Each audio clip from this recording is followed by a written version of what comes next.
Beste collega's, chers collègues, le 21 juin dernier, notre Premier ministre était venu au Comité fédéral chargé des questions européennes pour un briefing relatif au Conseil européen des 23 et 24 juin. Et aujourd'hui, nous avons l'occasion de l'entendre plus en détail sur les conclusions de ce sommet. Lors du sommet de juin, le Conseil européen a discuté de l'Ukraine, des demandes d'adhésion de l'Ukraine, de la République de Moldavie et de Géorgie, les Balkans occidentaux, les relations entre l'Union européenne et ses partenaires en Europe, la sécurité alimentaire et énergétique, la conférence sur l'avenir de l'Europe, ainsi que sur les relations extérieures. Nous apprécions que Monsieur le Premier ministre prenne le temps pour nous débriefer et répondre à nos questions. Sans plus attendre, je cède donc la parole à Monsieur le Premier ministre. Oui, merci beaucoup. Dus, comme indiqué, le 23 et le 24 juin, le sommet européen ou le Conseil européen avait été précédé d'un sommet des leaders des Balkans occidentaux suivi d'un sommet de la zone euro. L'heure du jour était variée, mais dominée par les développements internationaux naturellement. En ce qui concerne l'adhésion de l'Ukraine, Moldavie et la Géorgie, la position du gouvernement a déjà été expliquée la semaine dernière devant la Commission des Affaires étrangères de la Chambre. Belangrijke beslissing genomen ten opzichte van Oekraïne en Moldavië.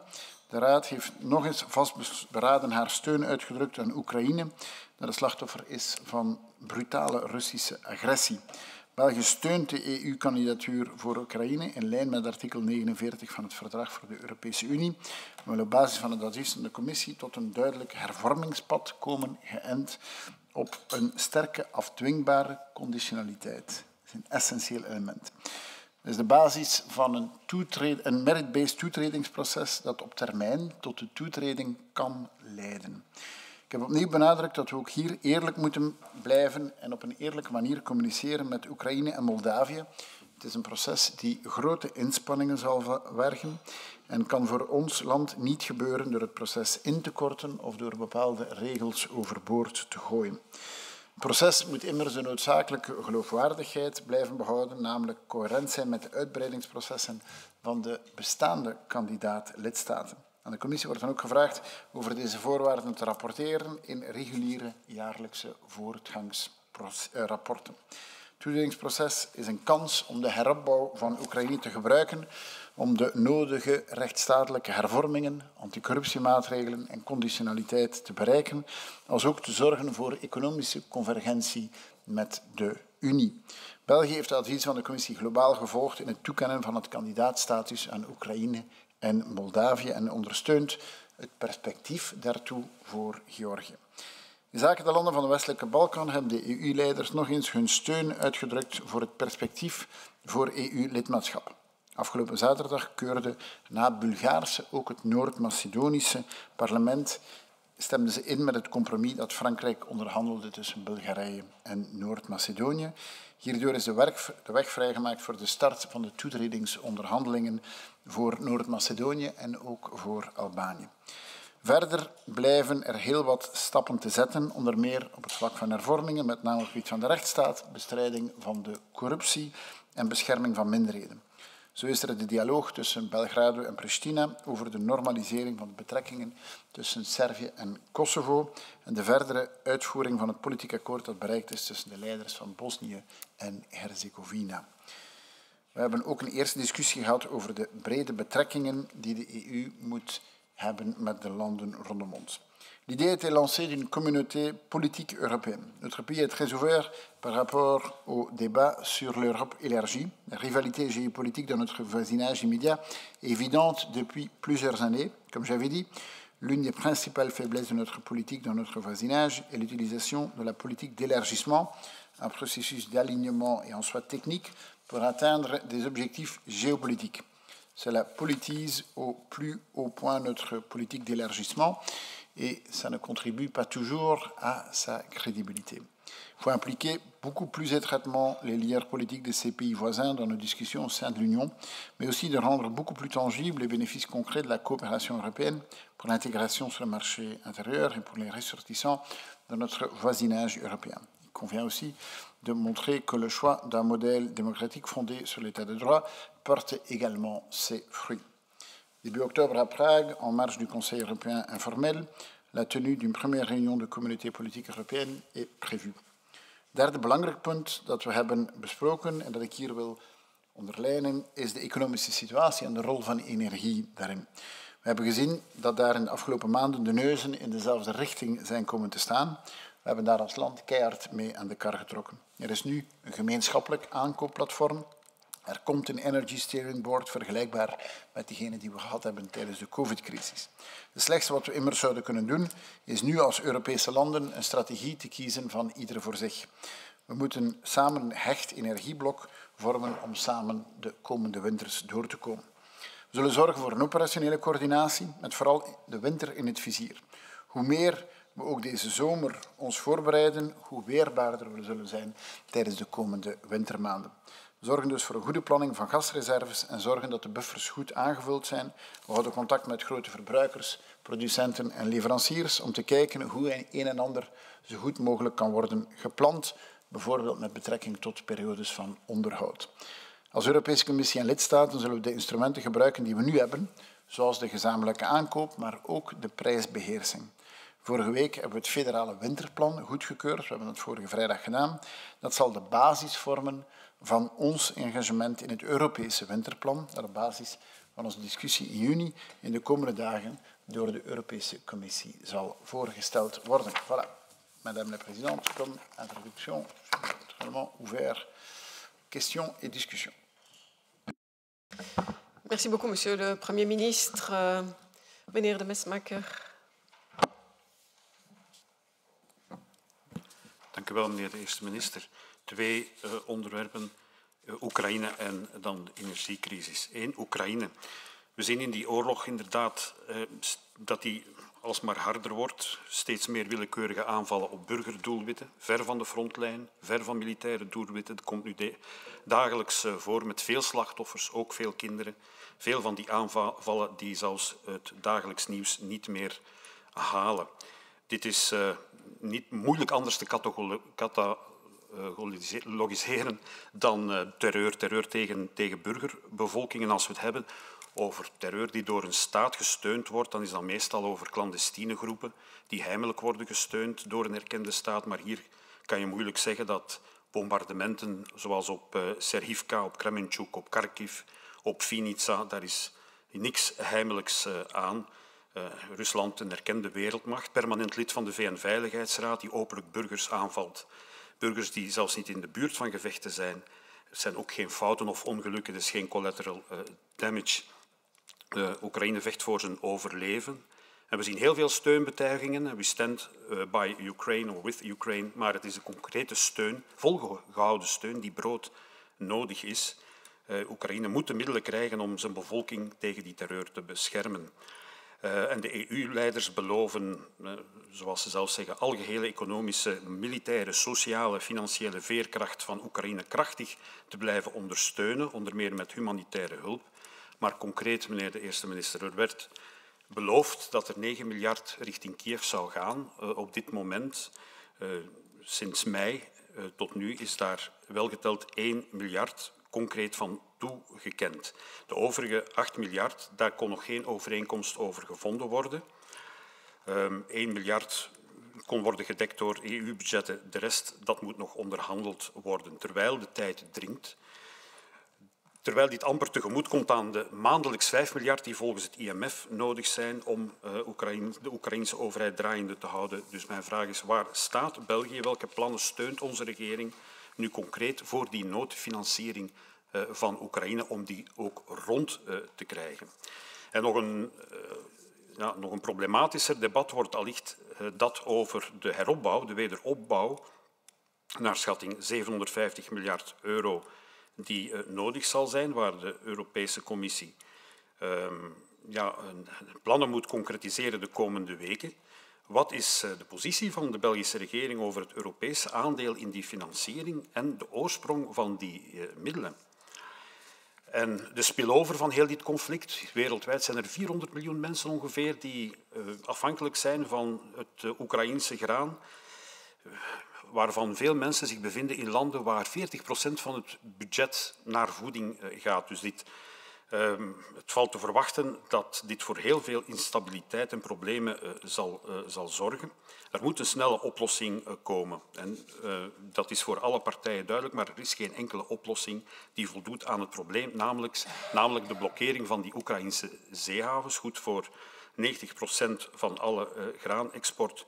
Alle alternatieven voldoen absoluut niet aan die capaciteit die nodig is. België onderzoekt of het kan bijdragen met mijnenvegers of mijnenjagers aan de missie om Odessa te ontsluiten. Wanneer verwacht u, meneer de eerste minister, een doorbraak? En ten vroegste, wanneer zou ons land kunnen deelnemen? Zijn we hier engagementen rond aangegaan op die Europese of andere internationale fora? Ten tweede, voorwerp van discussie natuurlijk de gevolgen van de stijgende energieprijzen. Zeker met het oog op de volgende winter. Overmorgen zal de Europese Commissie inderdaad haar Safe Gas for a Safe Winter presenteren. Er zijn al wat dingen uitgelekt, uit de voorlopige versie althans. Het blijkt dat men naar een volgende fase gaat van het alertplan.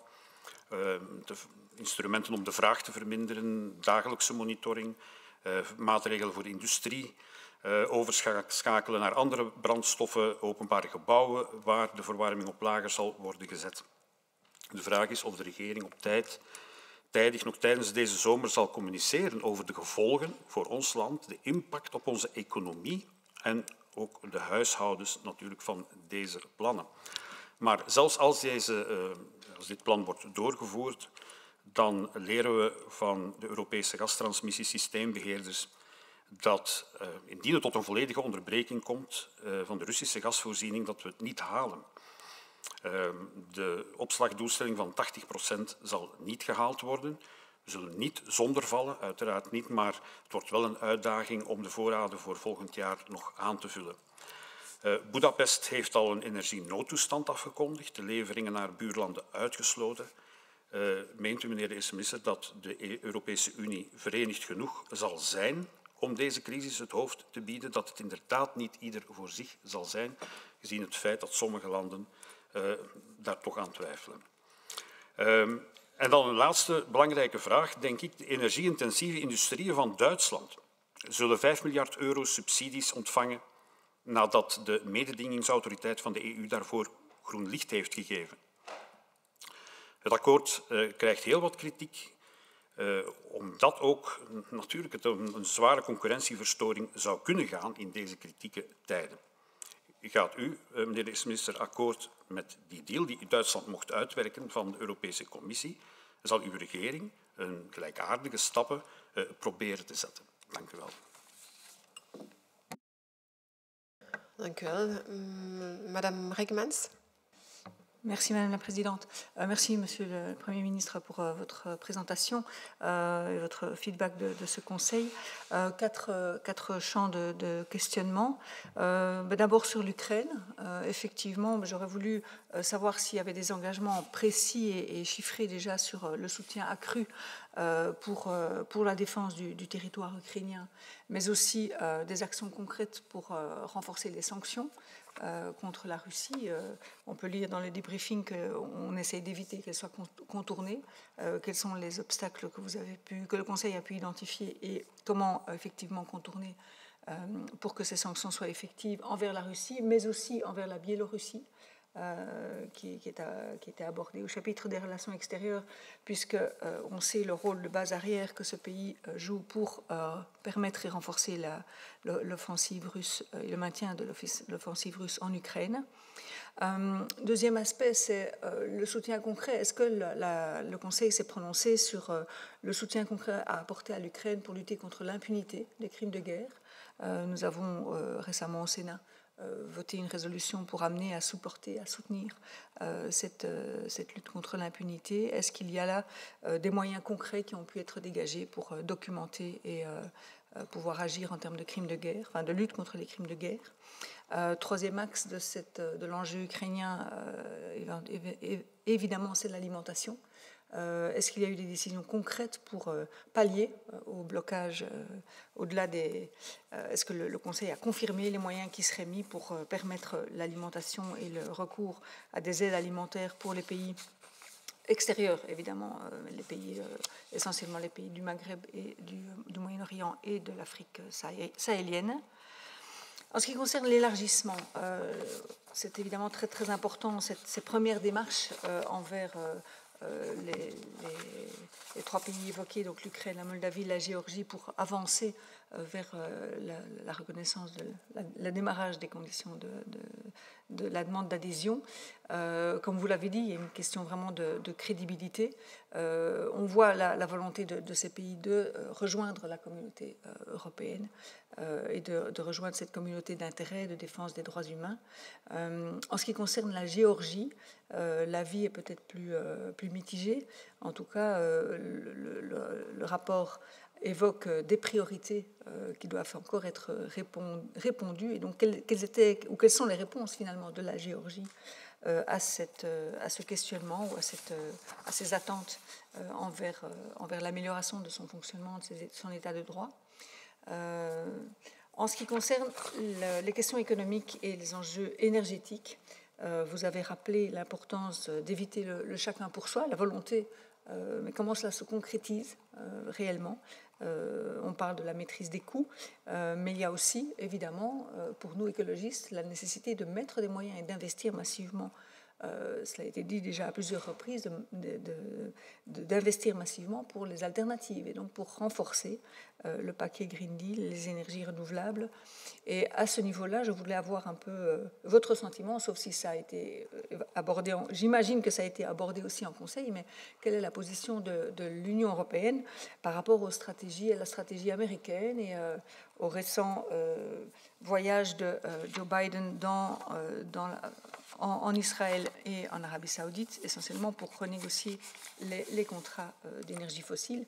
Et donc, y a-t-il eu une réaction, une position, une expression de l'Europe en termes à la fois énergétique, mais aussi de géopolitique sur ces questions? Et enfin, dernier aspect sur la conférence sur l'avenir de l'Europe. Je pense que elle va, enfin, le suivi, les propositions qui viennent au Conseil sont en deçà des propositions et des attentes de la part des citoyens, puisqu'ils avaient mis sur la table dans leurs recommandations un certain nombre d'avancées, y compris dans la révision des traités, la fin de l'unanimité notamment. Et donc quand le Conseil évoque la nécessité ou l'importance de continuer à informer les citoyens sur le suivi qui sera fait, est-ce qu'il y a déjà des propositions concrètes? Comment cela sera-t-il fait?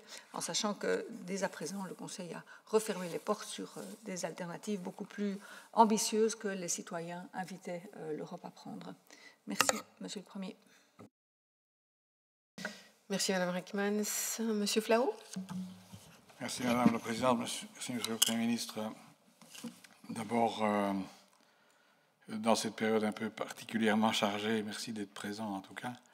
Je crois qu'on a intérêt à être honnête parce que, et certainement en ce qui concerne les élargissements, les adhésions, à ne pas commettre les erreurs qui ont été commises dans le passé, où on a effectivement cédé à un certain enthousiasme, à une certaine émotion, et on a élargi, sans nécessairement préciser les règles du jeu et les règles à observer. Et donc je crois qu'il faut sans cesse répéter que oui, il y a eu des déclarations qui ont été faites en termes d'adhésion, mais que le chemin est encore long à parcourir. Le sentiment, quand on entend les conclusions de cette réunion, c'est qu'on parle de beaucoup de choses. On parle de l'Ukraine, on parle de la Géorgie, de la Moldavie, on parle d'une réunion sur l'élargissement, sur le voisinage, on parle de l'énergie. Et finalement, il y a un élément dont on parle très peu, c'est la défense. Alors, on parle tout le temps de l'Ukraine, de la guerre, etc. Mais où est finalement notre réponse? On a bien entendu enfin, disons, dans notre agenda et dans la séquence, il y a eu la réunion de l'OTAN qui a pris des décisions importantes, et puis il y a eu la réunion du Conseil européen qui prend des décisions, et puis finalement, on ne parle plus de la défense. Où en sommes-nous avec cette construction? J'ai l'impression qu'on a mis ça au rencard et que maintenant, comme l'OTAN s'en occupe, la défense européenne est à nouveau mise en arrière-plan. Et on sait très bien que si un jour ou un autre, on veut avoir une existence réelle au niveau européen, avoir une existence sur le terrain international, il faut non seulement une politique internationale, mais il faut aussi une politique d'affaires étrangères, mais aussi et surtout une politique de défense pour s'appuyer là-dessus. Ici, on n'en parle même plus, si ce n'est pour signaler une décision qui vient d'être prise encore aujourd'hui de libérer une 5e tranche de 500 millions pour financer les achats d'armement fournis à l'Ukraine. C'est le président du Conseil qui vient de le dire. Et donc, on a déjà épuisé 2,5 milliards sur un fonds de 5,7. Mais où va-t-on s'arrêter à un certain moment si on veut un jour avoir une défense européenne, il faudra bien trouver les moyens quelque part. Et il faudra bien permettre aux défenses nationales de se coordonner, de travailler ensemble et d'aller chercher des moyens auprès de fonds comme ceux-là pour travailler en cohérence, en intelligence. J'ai l'impression qu'il y a là un dossier oublié, ou plutôt on considère que comme l'OTAN s'en occupe, ben, tant pis, on va laisser l'OTAN s'en occuper. Mais l'OTAN, et vous l'avez répété à plusieurs reprises aussi, c'est une question d'équilibre entre les pays européens et les pays du continent européen et les États-Unis. Et ce n'est pas les États-Unis qui dictent la loi aux pays européens. L'autre élément, c'est toujours ma crainte, que je dis et que je répète sans cesse, c'est on parle beaucoup de l'Europe, de notre continent, des Occidentaux, mais il y a des implications sur le Sud, et sur le Sud, avec notamment le continent africain et le pourtour méditerranéen. Il y a aussi là des gens, des hommes et des femmes et des enfants qui souffrent d'une guerre qu'ils n'ont pas voulu, comme nous n'avons pas voulu non plus, à l'est du continent. Voilà, merci beaucoup. Merci, monsieur Flauw. Mevrouw Samin. Dank u, mevrouw de voorzitter. Ja, meneer de premier. Het is wel goed te vernemen dat de Europese Raad opnieuw zijn diepe bezorgdheid uit over de herhaaldelijke acties en verklaringen van Turkije uit het recente verleden en benadrukt dat Turkije de soevereiniteit en de territoriale integriteit van alle EU-lidstaten moet eerbiedigen.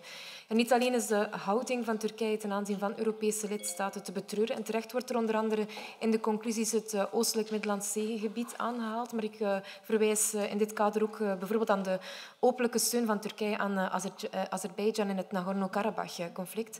Nu ook in eigen land schendt Turkije herhaaldelijk de mensenrechten, vervolgingen van opposanten, er is geen recht op mediavrijheid, christenvervolgingen en zo verder. Nu, de toetredingsgesprekken die staan momenteel en zeer terecht uiteraard on hold. Maar Turkije krijgt nog altijd een royale som van de Europese Unie.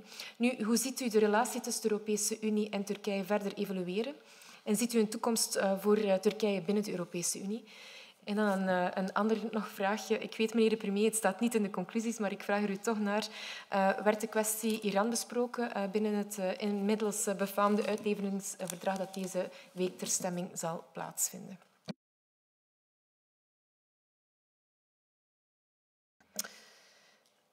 Madame Marguem.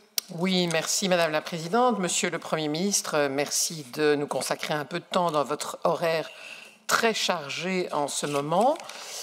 Je voudrais aborder tout de suite la crise énergétique, qui n'est pas le seul sujet, mais qui est un sujet très crucial, puisqu'elle s'accélère, et d'autant mieux que notre voisin allemand semble entrer dans une phase particulièrement critique. En effet, l'annonce de l'arrêt temporaire d'approvisionnement gazier pour cause de maintenance du gazoduc Nord Stream 1, après l'arrêt du projet Nord Stream 2, ainsi que la demande officielle de sauvetage formulée par le géant Uniper, inquiète à juste titre les membres de l'Union européenne. Certains comparent d'ores et déjà les répercussions d'une possible faillite d'Uniper à celle connue en 2008, donc systémique, lors de la chute de Lehman Brothers. Le gouvernement allemand affirme travailler d'arrache-pied afin d'apporter son soutien à l'un des plus grands énergéticiens du continent.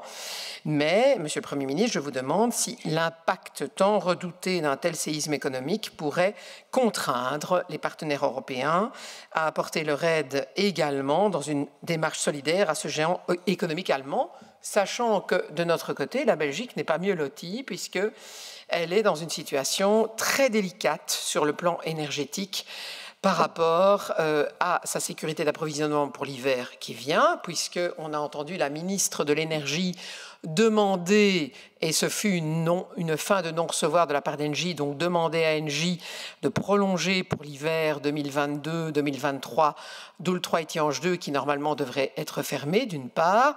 D'autre part, il n'y a toujours pas d'accord avant ce 21 juillet pour la prolongation de 10 ans de Doel 4 et Tihange 3.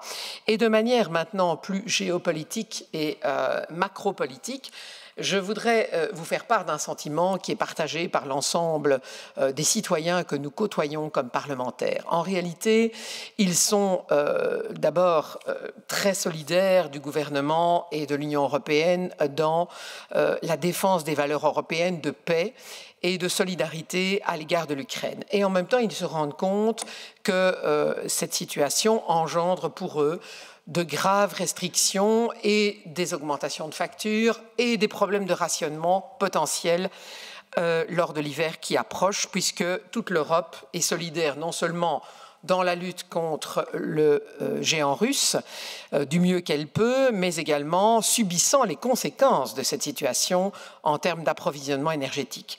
Et donc, beaucoup d'entre eux se demandent si finalement c'est la bonne voie.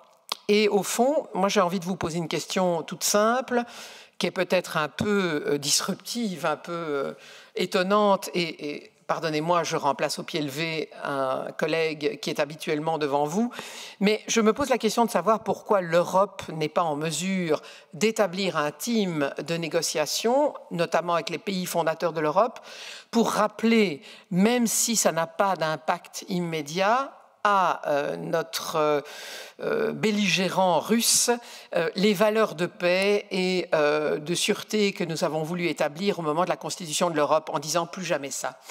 Je vois que les pays européens avancent en ordre dispersé, de manière plus ou moins hypocrite, sont contents et à juste titre du fait que l'OTAN s'élargisse, ok. Il y a aussi des demandes par rapport à notre défense européenne que j'entends bien et auxquelles je souscris. Et dans cette lutte, vous avez aussi marqué des points en disant voilà, la Belgique doit montrer qu'elle s'investit beaucoup plus en matière de défense. Et vous avez soutenu l'augmentation du budget de la défense, mais me semble-t-il, l'Europe gagnerait, et je vous pose la question, comment ressentez-vous cette demande à constituer un team de négociation pour essayer de montrer que nous voulons défendre aussi des valeurs, que nous sommes un territoire de paix qui s'est constitué sur cette paix après la guerre 40-45 et que nous entendons voir respecter ces valeurs. Je vous remercie pour vos réponses. Merci, Madame Margem. Et Madame Brouwers. Dank u wel, mevrouw de voorzitter. Meneer de eerste minister, voor eerst bedankt dat u hier in deze drukke tijden toch tijd maakt voor ook wel een heel belangrijke discussie. Rusland voert nu toch al heel wat maanden oorlog op verschillende fronten. Er is uiteraard die oorlog op het terrein in Oekraïne, waar de veldslag plaatsvindt. Maar we merken meer en meer dat het ook een oorlog is, een energieoorlog, een voedseloorlog, een informatieoorlog. En al die zaken, dat zwelt op en we moeten daar telkens op reageren. Dus op het terrein, de oorlog is begonnen, meteen een zwaar sanctiepakket.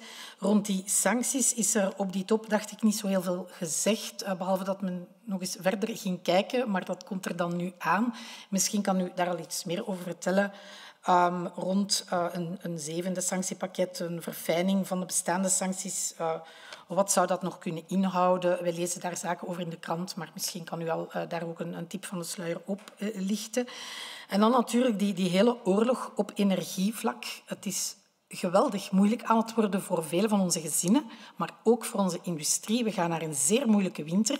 En ik was dan ook eigenlijk tevreden dat ik vernam dat de vorige regering een winterplan op vlak van energie toch heeft goedgekeurd. Maar hier stelt zich dan ook de vraag, ja, binnen Europa, de landen reageren allemaal op hun eigen manier natuurlijk. Het ene land heeft meer impact dan het andere, dat klopt allemaal.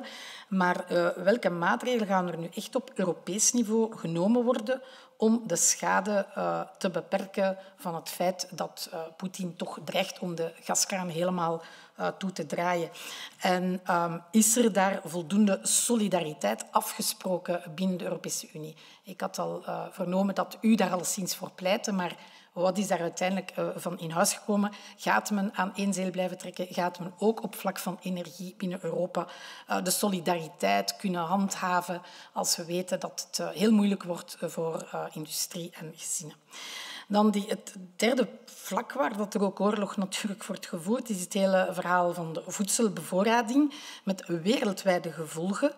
Onder andere, laten we dat toch maar niet minimaliseren, het feit dat er in Afrika ondertussen al grote hongersnoden zijn en misschien nog gaan bijkomen, ja, dat heeft uiteraard impact op de migratie naar Europa. Je kunt dat opschrijven dat dat zo zal zijn. Het is volop bezig. We weten ook dat bepaalde partijen, ook in ons land, met wie dat Rusland jarenlang goede connecties heeft, dat weten we niet goed, maar had in elk geval, dat zij daar onder meer daardoor ook wel eens heel drastisch verkiezingen zouden kunnen winnen. Niet alleen in ons land, maar binnen Europa. En ja, hoe gaat het dan verder met de Europese solidariteit wat die oorlog betreft? Dus ik maak me daar grote zorgen over. Dus heel dat verhaal van de voedselbevoorrading, de voedselzekerheid, die cruciaal is toch ook voor de Afrikaanse landen die daar het grootste slachtoffer van zijn, hoe we daar verder mee omgaan. Dus de Raad had beslist om te starten met solidariteitscorridors, hadden we gelezen, met als doel 20 miljoen ton opgeslagen graan vanuit Oekraïne het vervoer in een periode van 3 maanden. Dat is natuurlijk nodig, want eigenlijk, we weten dat de Russen zijn begonnen met een grote graanroof. Het wordt gewoon gestolen, verscheept naar Syrië. Maar, en dat is een punt dat we toch ook moeten zien, het gaat niet alleen over zee, maar Oekraïense chauffeurs moeten vaak dagenlang wachten bij de Poolse grens voor ze het land uit kunnen. En de vraag is of daar ook in de Raad wordt over gesproken, over een versoepeling van de grenscontroles voor graanvrachtwagens specifiek aan de grens van Polen.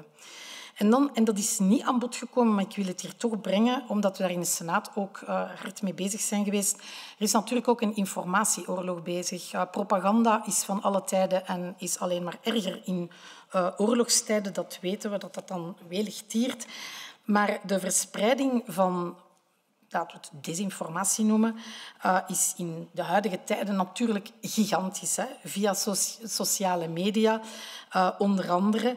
En die oorlog tegen het fake news, zo wordt het ook wel eens genoemd, moet echt dringend veel meer aandacht krijgen. Wij hebben daar in de Senaat in november vorig jaar een informatierapport over gemaakt. Collega Rekmans was daar ook bij betrokken trouwens. En ik zou daar echt aandacht voor willen vragen. En misschien ook, en ik loop nu misschien wat vooruit, maar het is onze kans hier om het te zeggen, om dat mee te nemen voor het Belgisch voorzitterschap als een van de prioriteiten, om daar toch eens goed over na te denken, om het hele desinformatieverhaal via onder andere sociale media mee te nemen als een belangrijk punt. Ik weet dat de commissie allerlei initiatieven aan het nemen is, maar die zijn tegen dan misschien ook nog niet afgerond. Dus dat wordt denk ik heel belangrijk. En dan rond de uitbreiding wil ik toch ook nog even hebben. Het valt natuurlijk op dat Oekraïne en Moldavië nu meteen kandidaat mogen worden, zonder aan een aantal criteria te moeten voldoen, waar bijvoorbeeld Bosnië wel eerst moest aan voldoen, of Georgië dat een aantal prioriteiten eerst moet aanpakken enzovoort. Dus het lijkt er een beetje op alsof het nu een soort voorkeursbehandeling is. Aan de andere kant, ik heb dat rapport toen van de commissie over, over de het kandidaatlidmaatschap van Oekraïne. Ik heb dat eventjes toen doorgenomen en ik was eigenlijk toch wel onder de indruk van het feit dat zij al een heel stuk van het acquis communautaire eigenlijk al hebben opgenomen in uw wetgeving. Als we dan weten dat het Oekraïense parlement in de metro nog wekelijks vergadert, dan moeten we daar ook een stuk respect voor hebben. Dus het is zeker niet dat ik dat hier afstrijd of zo. Maar ja, hoe geloofwaardig blijft het natuurlijk vanuit de Europese Unie om voor Oekraïne de deur toch wel goed open te zetten en westelijke Balkanlanden toch wel langer precies te laten wachten, of is dat maar een foute indruk? En welke prioriteiten moet Georgië aanpakken om aanspraak te kunnen maken op kandidaat-lidmaatschap? Een van de voorwaarden, ik wou daar ook even de aandacht op trekken, om kandidaat lid te worden, is natuurlijk dat betrokken land niet in oorlog mag zijn. Dus momenteel is dat al een moeilijk punt. Maar in het verdrag van Lissabon staat er bovendien een artikel 42(7), waarin staat dat de Europese Unie bijstand moet verlenen, of de landen binnen de Europese Unie onder elkaar bijstand verlenen als een land in oorlog geraakt. Het gaat allicht niet zo ver als wat er in het NAVO-verdrag staat, maar er staat wel zo'n artikel in. Ik zal het u letterlijk voorlezen. Indien een lidstaat op zijn grondgebied gewapenderhand wordt aangevallen, rust op de overige lidstaten de plicht deze lidstaten met alle middelen waarover zij beschikken hulp en bijstand te verlenen. Hoe moeten we dit interpreteren? Gaan wij daartoe verplicht worden? Stel dat Oekraïne binnen x aantal jaren, het zal misschien nog een hele tijd duren, dat weten we wel, maar toch is daarover nagedacht. Krijgen die nieuwe kandidaat-lidstaten nu eigenlijk ook een soort financiële pre-toetredingssteun? En zo ja, kan u dat eventueel toelichten?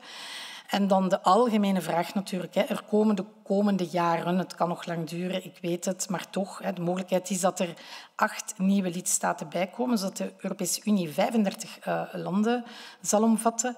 En dat gaat bijna automatisch ten koste van de besluitvaardigheid die nu al moeizaam is. En is men zich daar inderdaad voldoende van bewust? Komen dergelijke zaken ook aan bod? Wat zijn mogelijke oplossingen om dit aan te pakken? Dringt in die mate een verdragswijziging zich dan niet op in zaken de besluitvormingsmechanismen? En het hele idee dat daar een stuk bij aansluit van president Macron om naar een Europese politieke gemeenschap te gaan. Ik vind dat op zich een goed idee, maar dat is natuurlijk nog totaal niet uitgewerkt. Welke landen moeten daarbij komen? En ik wou hier ook als lid dan van de Assemblée van de Raad van Europa toch ook eventjes wijzen op het feit dat we hebben ook de Raad van Europa. Daar zitten al 46 landen in. We hebben Rusland daar uiteraard... die zijn eruit gegaan begin van het jaar. Maar... de andere landen, ik denk dat het ongeveer een stukje over die landen gaat, waar er zoal iets bestaat als Raad van Europa, waar dezelfde ministers ook naar vergaderingen moeten gaan en parlementsleden enzovoort. Dus kan er daar niet naar een synergie worden gezocht met de Raad van Europa? Want het doet me soms een beetje denken aan... wat we in Vlaanderen hebben meegemaakt, de verrommeling van bestuurslagen, waar dat gemeenten in allerlei intercommunale staten, dan nog de provincie enzovoort. We hebben daar een hele interne staatshervorming rond moeten doen. Maar soms oogt het binnen de grote Europese context ook wat rommelig voor iemand die dat allemaal van op afstand voelt. Die zegt, wat is dat juist, de Raad van Europa, Europees Parlement? Het is allemaal iets anders. En toch zijn we allemaal rond diezelfde waarden bezig. En moeten we misschien terug een beetje voor de pure economische zaken wat meer terugplooien. Je hebt de eurozone en dan al de rest wat erbij komt in kringen werken. Maar wat betekent die Europese politieke gemeenschap precies? Of was dat zomaar een uitsmijter van de Franse president? Of wordt daar nog verder werk van gemaakt? Dank u wel. Merci beaucoup, Madame Brouwers. Monsieur le Premier ministre, pour évoquer les réponses. Ja, dank u voor de vraag. Ik ga ze chronologisch proberen te behandelen.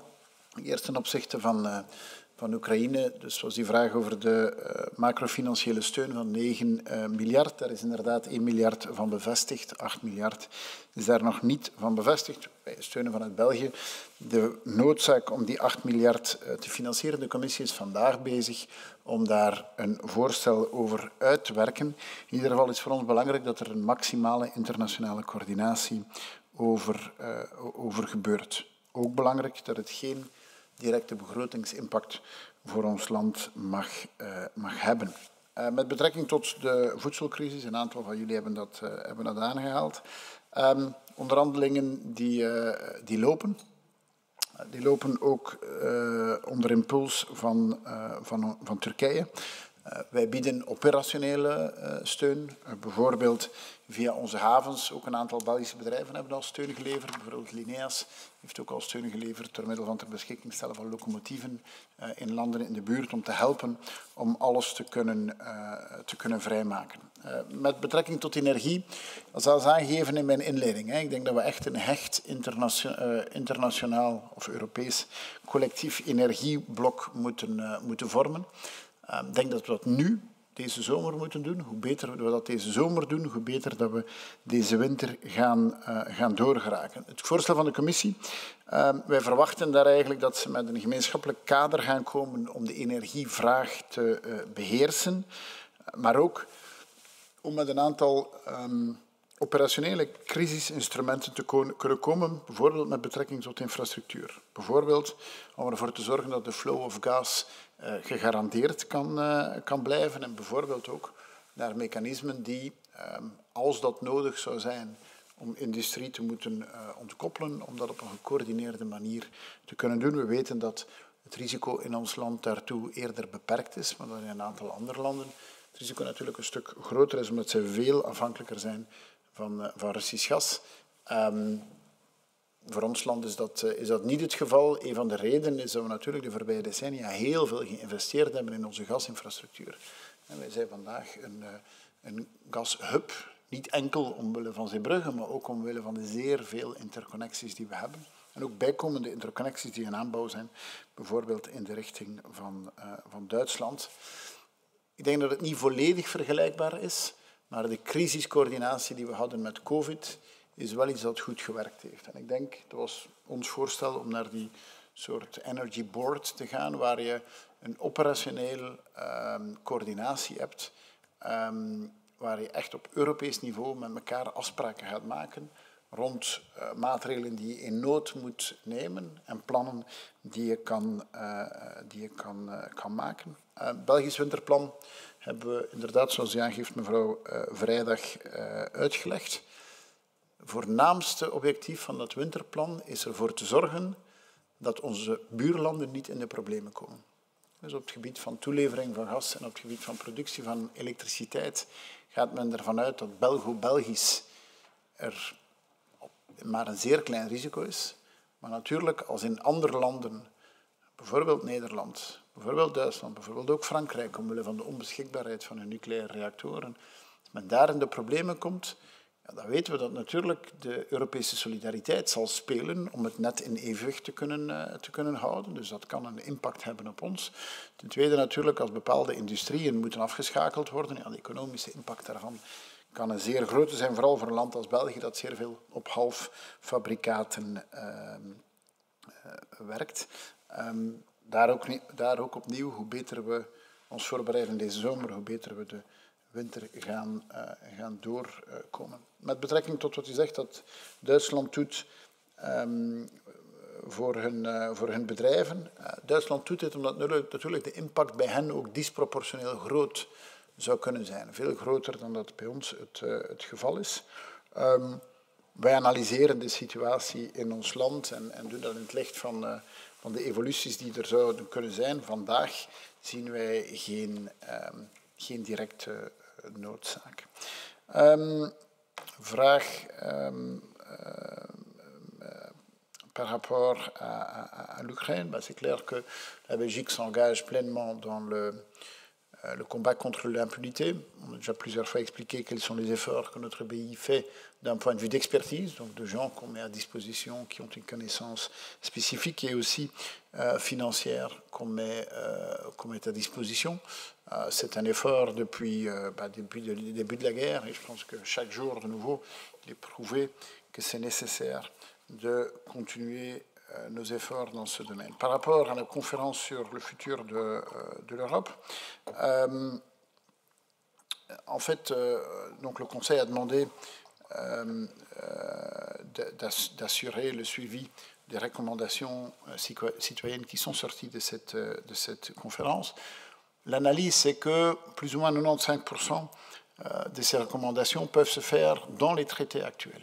Et donc, on a l'impression que souvent, on est en train d'un peu inverser la discussion. Il y en a certains qui veulent avoir une discussion sur est-ce qu'il faut une conférence, est-ce qu'il faut de nouveaux traités, etc. Peut-être, mais essayons d'abord de regarder ce qui est possible au sein des traités actuels. Pour l'instant, on ne voit pas de priorité d'aller au-delà de la situation actuelle.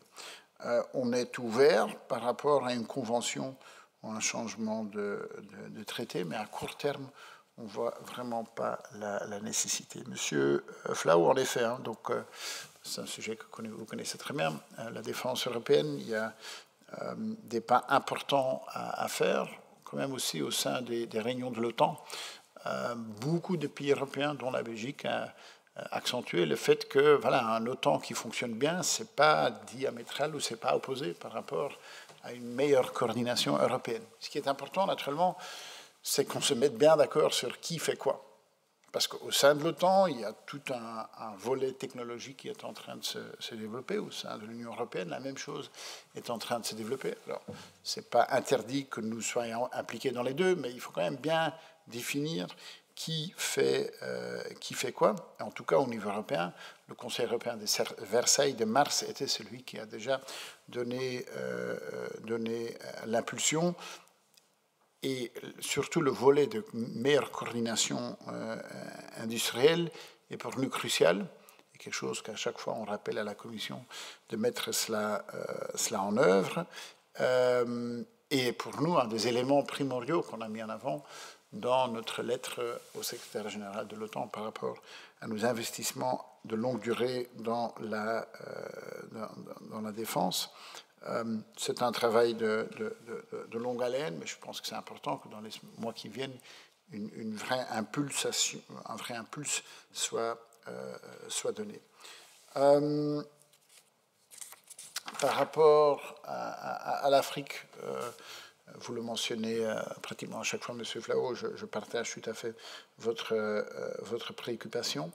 On sait qu'à court terme, l'impact de cette crise alimentaire sera sur l'instabilité dans la région, sur des flux migratoires, et ça pourrait, ça a un risque quand même politique de paralyser notre prise de décision et de prendre beaucoup d'espace dans la capacité de décision que nous avons, comme je l'ai indiqué à M. de Mesmaeker, par rapport à déblocage alimentaire des ports d'Odessa, etc. Il y a énormément d'efforts qui se font. Met betrekking tot Turkije, die weinig wijzigingen op korte termijn. Ik deel bepaalde van de bezorgdheden die u naar voren heeft geschoven. Ik denk dat Turkije een belangrijke strategische partner is. Als u kijkt de rol die ze vandaag spelen met betrekking tot de voedselcrisis, dan is het opnieuw gebleken dat Turkije een belangrijke partner is. En als men kijkt hoe ze de toegang tot de Zwarte Zee, de rol die ze daarin spelen, zijn ze een zeer, zeer belangrijke partner. Maar het is soms een moeilijke balans, omdat op sommige elementen absoluut een partner zijn, zonder veel discussie. Ja, op andere domeinen de coördinatie toch niet altijd optimaal is. Uw vraag met betrekking tot Iran, daar is niet over gesproken. Margem, par rapport à l'énergie, je pense qu'en effet, vous aussi, vous connaissez bien le sujet dont vous parlez, la situation est quand même assez précaire, pas forcément dans notre pays, dans d'autres pays, clairement. Et de toute façon, on sera en Europe, on sera en sécurité si tout le monde est en sécurité. Et surtout dans des systèmes d'énergie, on est tous connectés les uns aux autres. S'il y a un pays qui a un problème de pénurie grave, on sera tous impactés, ou bien d'une manière directe, ou bien d'une manière indirecte, à travers les impacts économiques. Et donc, important que cette coordination des crises énergétiques dont j'ai parlé déjà puisse prendre des décisions à court terme et à long terme, naturellement. avoir suffisamment d'investissements dans le renouvelable est en fait la manière la moins chère et la plus rapide des solutions à moyen terme pour avoir plus d'indépendance énergétique. Mais on aura besoin de tout.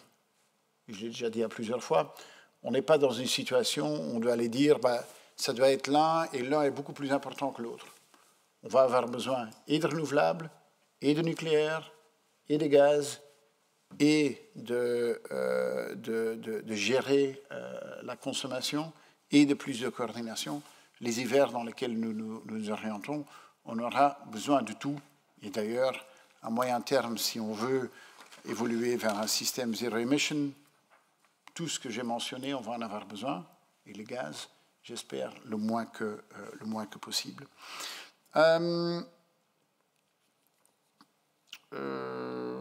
J'ai déjà parlé du fait qu'on doit essayer de coordonner au maximum au niveau énergétique. Ce que vous dites par rapport aux efforts diplomatiques et aux efforts d'arrêter la guerre. Naturellement, on sait tous qu'une guerre s'arrête autour d'une table. Mais il faut être plusieurs pour être autour de la table. Et pour l'instant, on voit qu'il n'y a pas de volonté de se mettre autour de la table. Et je pense qu'on doit vraiment être très clair et tirer une ligne. Et par rapport à l'agression, je suis convaincu que la seule solution, c'est que l'Ukraine gagne cette guerre. Et pour que l'Ukraine gagne cette guerre, on doit supporter l'Ukraine en armement. Et en même temps, continuer nos sanctions. Ik zal over de sancties verder spreken. Et en même temps, montrer naturellement qu'on est ouvert à une négociation diplomatique. Mais pas une négociation diplomatique qui mènerait au fait que, par exemple, l'Ukraine perde 20% de son territoire ou perde l'accès à la mer Noire. Je pense que du côté européen, il n'y a jamais eu aucun message qui dirait qu'on ne serait pas ouvert à une solution diplomatique, mais pour l'instant, malheureusement, il n'y a pas beaucoup de retours par rapport à cet appel, et je pense que c'est extrêmement difficile de négocier avec quelqu'un qui en même temps bombarde votre pays, tue vos citoyens, ne respecte ou ne respecte pas les règles de droit humanitaire international. Je pense que c'est extrêmement difficile. Met betrekking tot de sancties, ik denk vooral dat we een aanscherping moeten doen van de huidige 6 pakketten. Ik ben daar al zeer duidelijk over geweest. De discussie over het 7e pakket, vooral met betrekking tot energie. Ik heb me daar steeds zeer duidelijk over uitgelaten dat dat niet iets is wat we nu nodig hebben. Ik denk dat de energiesituatie waarin we nu zitten reeds zeer duidelijk aangeeft welke worsteling we daar vandaag hebben. Ik denk wel dat bijvoorbeeld met betrekking tot listing van bepaalde personen, dat er wel nog bijkomende stappen kunnen gezet worden, maar bijkomende sectoren zie ik eigenlijk zeer moeilijk in wat we daar nog zouden kunnen doen. De economische sancties hebben een impact, maar die impact neemt natuurlijk meer tijd. Maar dat die impact daar is, dat ziet je zeer goed in bepaalde sectoren, bepaalde activiteiten in Rusland. Maar het kan enkel werken als we terzelfdertijd ook op het terrein de Oekraïners een maximale steun geven op het gebied van bewapening. Dank u. Dank u wel, meneer de premier. Wenst iemand het woord? Nee, monsieur Flahou. Merci, monsieur le Premier ministre. Ma préoccupation, est-ce que, en dehors des réunions de l'OTAN, au sein desquelles il y a sans doute des conclaves entre les ministres européens de la Défense, est-ce qu'il y a des initiatives prises au niveau européen pour avoir des réunions spécifiques des ministres européens de la Défense avec des ministres des Affaires étrangères? Parce qu'au sein même de l'OTAN, forcément, la facilité pour certains pays européens est de dire l'OTAN s'en occupe, donc on ne va pas aller perturber leur programmation à moyen et très long terme quelquefois. Ça, il y a une époque où cette réunion des ministres, c'était à l'époque de Solana, effectivement les ministres de la Défense se réunissaient pour définir une position entre ministres européens de la Défense. L'autre élément, c'est clair que pour les Africains, ce n'est pas leur guerre. Et ça, de plus en plus, ils l'affirment, ils le disent. Ils le disent de plus en plus clairement, ils ont le sentiment de devoir subir les conséquences de décisions qui sont prises ailleurs. Et ce ne sont pas les réunions Union européenne, Union africaine encore ce week-end, où on réaffirme qu'on est plus fort ensemble. Ce sont des réunions qui s'apparentent à des tentatives de séduction des pays européens pour rallier une cause qui n'est pas la leur. Ensuite, quand vous dites qu'il faut la fin de la guerre, que tous les Européens, que les Européens souhaitent la fin de la guerre, êtes-vous certain que tous les Européens veulent la fin de la guerre? Est-ce que tous les pays, au même niveau de leur localisation sur le territoire européen, par rapport à la proximité de la Russie, veulent la fin de la guerre et sont-ils enclins à s'engager dans une réelle diplomatie et des initiatives? Je veux simplement faire remarquer que ça fait très longtemps qu'il n'y a plus eu la moindre tentative de diplomatie pour essayer de renouer les contacts, sauf peut-être la Turquie, mais qui n'est pas dans l'Europe. Et je crois qu'effectivement, la remarque de Mme Marguem a tout son sens. Est-ce qu'il n'y a pas, là aussi, au niveau de certains pays fondateurs de l'Europe, qui ont vécu dans leur chair la Deuxième Guerre mondiale, à faire comprendre que, oui, une guerre, elle se termine autour d'une table, mais j'ai l'impression que si on laisse les protagonistes aujourd'hui faire, ils sont aussi butés l'un que l'autre pour effectivement refuser un dialogue qui ne faudrait pas les laisser tout seuls. Il faut les encadrer. Peut-être que les encadrer avec des Européens modérés et soucieux d'une véritable paix, ce serait utile. Et donc, en fait, je crois qu'aujourd'hui, la diplomatie est trop en retrait. La diplomatie européenne ne joue pas le rôle qu'elle pourrait jouer en laissant d'autres grands acteurs le soin de ne pas amorcer ce rôle. Voilà, merci beaucoup. Merci, Monsieur Flao. Je vois que Madame Rickmans voudrait la parole et puis Madame Marguem. Juste, merci, Monsieur le Premier ministre. Je voulais juste avoir votre opinion sur les stratégies ou les concertations avec les États-Unis devant leur stratégie par rapport à l'énergie, justement. Est-ce que cela a été abordé lors du sommet? Madame Marguem. Merci, Madame la Présidente. Merci, Monsieur le Premier ministre, pour vos réponses. Je rejoins complètement ce qui a été dit par le collègue Flao en termes de diplomatie. Même si nous avons face à nous quelqu'un qui ne veut pas danser le tango, nous pouvons essayer de l'y inviter de manière insistante et permanente et l'encadrer de façon très officielle pour que nul n'en ignore dans un processus de discussion qui doit répéter de manière ininterrompue que nos valeurs sont les valeurs de la paix et que nous voulons y parvenir. Alors, c'est clair que concernant l'énergie, la coordination européenne est absolument fondamentale, mais il faut que chaque pays, dans cette coordination, soit bien au clair par rapport à tous ses moyens de production. Parce que, on le voit de plus en plus en Europe, il y a eu avant cette crise un abandon de surcapacité dans chaque pays européen, de telle manière que maintenant c'est un peu la course pour avoir le peu qui suffit dans chaque pays afin d'assumer la demande en énergie de son propre territoire et de ses propres nationaux. Donc évidemment, ça va être compliqué et les messages qui sont envoyés actuellement par la ministre de l'Énergie sont un peu contradictoires, pour ne pas dire complètement idiots, hein, et chacun peut s'en rendre compte, par rapport à la situation dans laquelle nous sommes. Nous ne sommes pas en mesure d'aider les autres pays, contrairement à ce que vous croyez, et les autres pays non plus. Et donc, s'il n'y a pas de coordination et d'assurance que chaque pays soit, lui, en mesure d'assurer l'énergie pour ses propres nationaux, nous courons au-devant de graves problèmes, je vous le dis, et on en reparlera. Monsieur le Premier ministre, souhaitez-vous réagir? Oui, naturellement. Monsieur Flao, donc d'abord, une réunion combinée défense et affaires étrangères, c'est le format Gimnich qui aura lieu en fait fin août. Donc il y en a un qui est planifié. Par rapport à coordination énergie avec les États-Unis, en fait, le G7 est probablement l'endroit où ça se fait le mieux. Il y a des discussions qui ont lieu. C'est vrai que les États-Unis ont la capacité de nous aider, mais je pense que dans le sens global, veiller à ne pas être trop dépendant de n'importe qui du monde est un élément important. aussi par rapport aux États-Unis. Et je suis un transatlantiste et je pense que la coopération américaine est importante, mais je pense que dans le sens large, le plus diversifié que nous sommes, le mieux que c'est le cas. Par rapport au fait que nous ne sommes pas dans la capacité d'aider d'autres pays, dans les faits, aujourd'hui, ce n'est pas le cas. Dans les faits, aujourd'hui, la Belgique approvisionne d'une manière accentuée la France, parce que la France a beaucoup de réacteurs nucléaires qui sont fermés. Nous sommes pratiquement en exportation continue vers la France.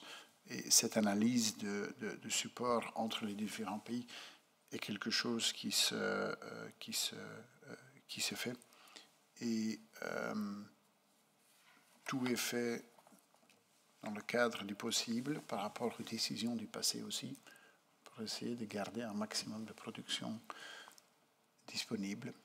Mais c'est naturellement pas uniquement basé sur les décisions prises maintenant.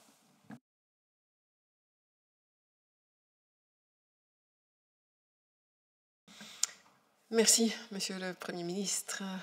Merci également, chers collègues, pour cette séance que je vais lever sans autre point. J'imagine qu'il n'y a pas de divers à cette heure. Et je vous donne rendez-vous alors à la rentrée. Et souhaite aux uns et aux autres, aux unes et aux autres, une excellente période de repos pour nous retrouver en pleine forme à la rentrée. Merci beaucoup et à tout à l'heure pour ceux qui ont encore des réunions. À tout à l'heure.